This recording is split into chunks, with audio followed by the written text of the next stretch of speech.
இந்த பஜாஜ் பல்சர் 125ல வந்து பார்த்திங்கன்னா வண்டியில் இக்னிஷன் ப்ராப்ளம், கரண்ட் வரல, வண்டி ஸ்டார்ட் ஆகலைன்ற கம்ப்ளைண்ட்.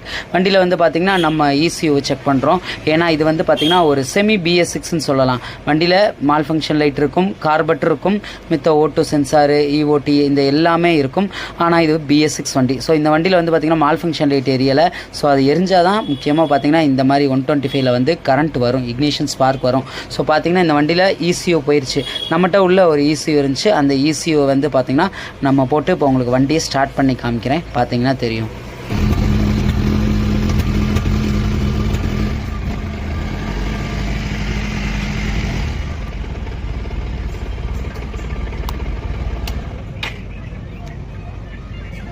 இந்த ECM போனது இது கூட ஒன் ஆஃப் த ரீசனாக இருக்கலாம். பார்த்தீங்கன்னா தெரியும், ஸ்டே லைட்லாம் மாட்டி சாக்கப்சருக்குள்ளே கூடி வயர்லாம் போய் மெயின் லைனில் எப்படி போகுது பார்த்தீங்கன்னா தெரியும். மெயின் லைனை போயிட்டு பார்த்தீங்கன்னா எர்த்தெல்லாம் பயங்கரமாக போட்டிருக்காங்க.